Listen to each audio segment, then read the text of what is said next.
తమరు పితృదేవులు. తమరు ప్రహ్లాదుని గురించి ఏమి ఆలోచించినా అది చక్కగానే ఆలోచించి చేస్తారు. తమరిక విశ్రాంతి తీసుకోండి స్వామి. లేదు మహారాణి,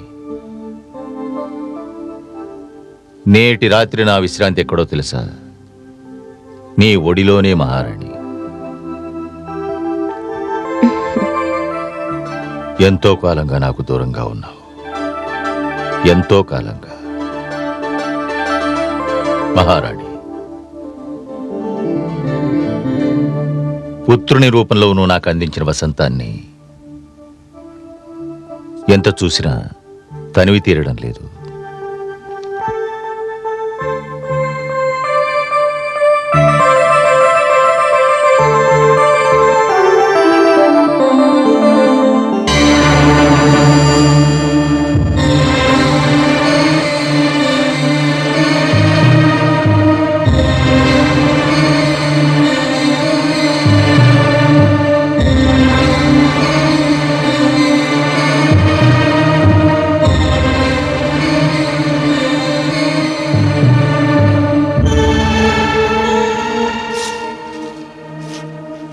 ప్రణామం గురుదేవా.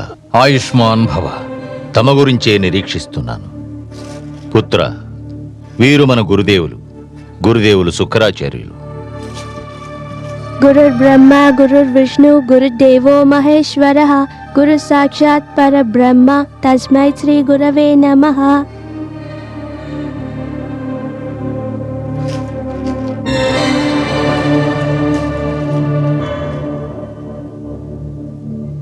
ఇంత చిన్న బాలునిలో ఎంతటి మహా నిగూఢ జ్ఞానం! సత్య ప్రమాణముగా ఈ బాలకుడు మహా తేజస్వి కాగలడు. సముచిత విద్యా ప్రాప్తిరస్తు. ఆ కారణంగానే తమకు శ్రమ కలిగించాను గురుదేవా. నా పుత్రునికి ప్రాథమిక విద్య నారదులు బోధించారు. వారు ఉత్తమ శిక్షణనిచ్చారు, కానీ అది పూర్తి కాలేదు. అందుకే శేష విద్యను నా పుత్రునకు అందించే బాధ్యత మీకు అప్పగిస్తున్నాను. మాకు చాలా సంతోషంగా ఉంది వత్స. కానీ మేము తపస్సు నిమిత్తం హిమాలయాలకు వెళ్తున్నాం. దురదృష్టకరం, అత్యంత దురదృష్టకరం. మరి మా పుత్రుని విద్య మాట ఏమిటి గురుదేవా? అందుకే వీరిని నా వెంట తీసుకుని వచ్చాను. వీరు నా శిష్యులు, పుత్రులు కూడా. చండ, అమార్కులు. పుత్ర, నీవు ఏ మంత్రాన్ని ఉచ్చరించావో అది దేవతల గురుకుల సంప్రదాయం. ఇకపై నీవు అనుసరించవలసిన సాంప్రదాయం విద్య నా గురుకులంలో లభిస్తుంది. జ్ఞానం విద్య ఒకే ప్రకారం ఉండాలి కదా గురుదేవా? తమ గురుకులంలో ఒక విధంగా నేర్పిస్తే దేవ గురుకులంలో వేరే విధంగానా? అవును వత్స. నేను అసురులకు దైత్యులకు గురుదేవుడను. దేవతలకు దేవగురువు వేరే గురువున్నారు. గురువంటే గురువే, అది ఎవరికైనా కావచ్చును. ప్రతి గురువు మాననీయుడే. గురువు సకల ప్రపంచానికి వర్తించి అందరికీ మంచి మార్గాన్నే చూపుతాడు. నీవింక నువ్వు చిన్నవాడవు పుత్ర, ఈ మాటలను అర్థం చేసుకోలేవు. కానీ చింతించకు, చండామార్కులు సర్వము బోధించగలరు. వీరిరువురు ఆచార్యులే. నేను వారికి నేర్పిన విద్యను మీకు నేర్పుతారు. పుత్రులారా, ప్రహ్లాదుని గురుకులమునకు తీసుకెళ్ళండి.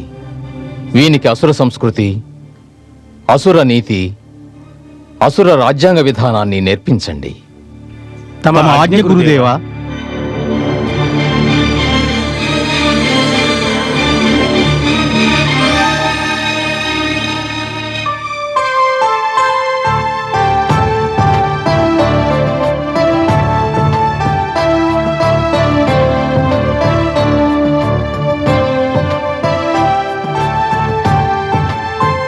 ఏం చేస్తారు మీరు? ఆగండి. మేము మా రాజకుమారునికి పుష్పవర్షంతో స్వాగతం పలుకుతున్నాము. ధన్యవాదాలు. కానీ నేను ఈ గురుకులంలో రాజకుమార్నిగా గాక తమ వలె ఒక సాధారణ విద్యార్థిగా మాత్రమే వచ్చాను. తామందరూ నా సహాధ్యాయులు, నా మిత్రులు. కానీ రాజకుమారా, మీరు మాకంటే శ్రేష్ఠులు. లేదు, మనలో ఎవరూ శ్రేష్ఠులు, తుచ్చులు, పెద్ద చిన్న అని ఎవ్వరూ లేరు. గురుకుల మందు విద్యార్థులందరూ సమానమే. నా భావనలో కూడా మనమందరూ సమానులవేననే. మనలో ఏ అంతరాలు ఉండరాదు. మహారాజు కుమార పదవిని వదిలి విద్యార్థిగా మాత్రమే వచ్చాను. ఈ పుష్పము మీ మైత్రి సుగంధాన్ని వెదజల్లుతున్నది. నేను ఈ పుష్పాన్ని స్వీకరిస్తున్నాను. అంతేకాదు, ఈ సుగంధము వంటి మీ మైత్రిని స్వీకరిస్తున్నాను. ఇప్పుడు ఎక్కడికి వెళ్తున్నాం గురుదేవులారా? ప్రప్రదంగా మనం మందిరానికి వెళ్లి ఈశ్వర దర్శనం చేసుకోవాలి. ఇది చాలా మంచి విషయమే. విద్య, ఈశ్వర్ని దర్శనము ఆశీర్వచనముతో ఆరంభమైతే శిష్యునికి అవశ్యం ప్రాప్తిస్తుంది. మరి వెళదామా?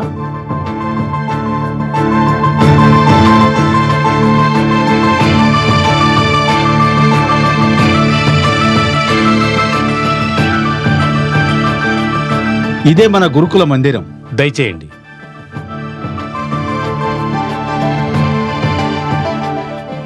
ఇతడే మన ఈశ్వరుడు.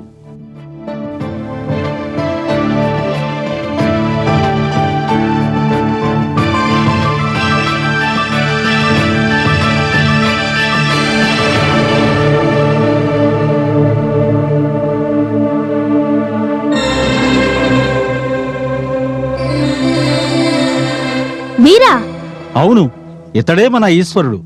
కానీ ఇది మా పితృదేవుల విగ్రహం కదా. అవునవును, అతడే మన భగవంతుడు. అసలు మీరు గురువులేనా?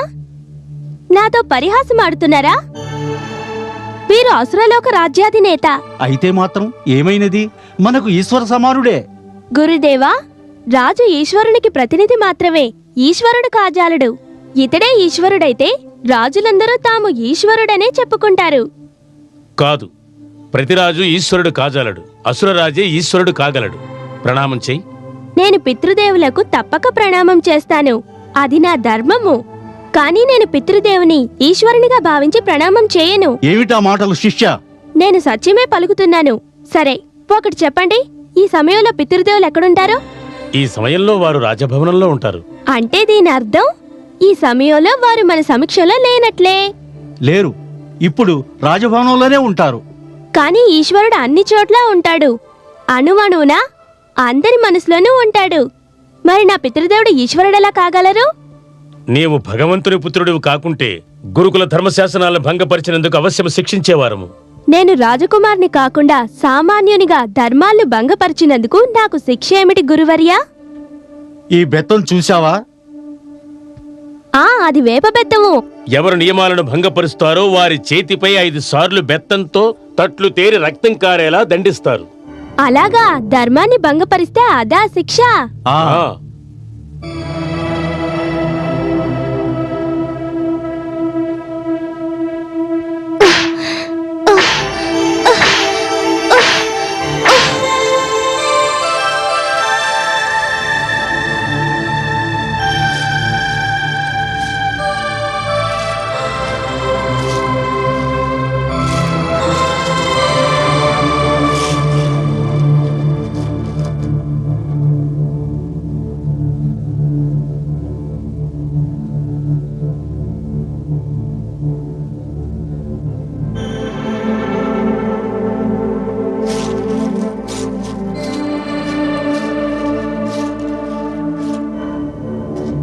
దయాసాగరా, చూడండి, ప్రహ్లాదుడు స్వయంగా తానే ఎలా శిక్షించుకున్నాడో, తన కోమల హస్తంపై ఎంత కఠినంగా కొట్టుకున్నాడో.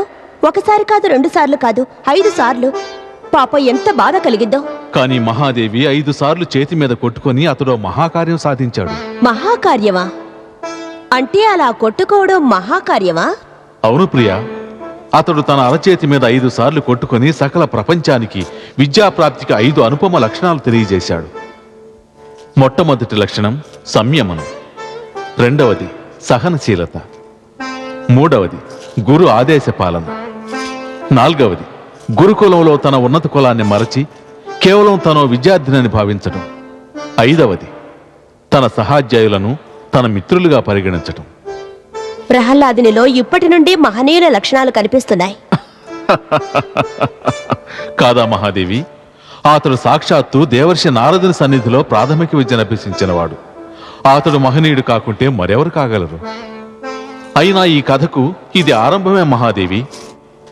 అదిగో నీవలా చూస్తూ ఉండు. ఈ విద్యార్థి తన గురువులకు సహపాఠీలకు ఏ విద్యలు నేర్పిస్తాడో. గురుదేవులారా, నాకు విచారంగా ఉంది నేను గురుకుల నియమాన్ని భంగపరిచినందుకు. నేనే స్వయంగా ఎందుకు దండించుకున్నానంటే నేను రాజకుమారుననే గౌరవంతో దండించేందుకు భయపడ్డారు. అనుశాసనం అందరికీ సమానంగానే ఉండాలి, ఎవరైనా కావచ్చును. కానీ గురుదేవులారా, నేను ఈశ్వరుని విషయంలో తమతో ఏమి వచించానో అది సర్వదా సముచితమే. నేనేమి పలికినా అది సత్యమే. గురుదేవులారా, తమరు అనుమతిస్తే కొన్ని ప్రశ్నలు అడుగుతాను. తప్పకుండా అడుగు శిష్య. గురువంటే మహనీయుడు, శిష్యుల భవిష్యత్తుకు బాటలు వేస్తాడు. తానందించే విద్యపైనే శిష్యుని జీవితం సాగుతుంది. మంచి విద్య నేర్పకుంటే శిష్యుడి జీవితం నాశనం అవుతుంది. అతడి ధర్మం ఎప్పుడు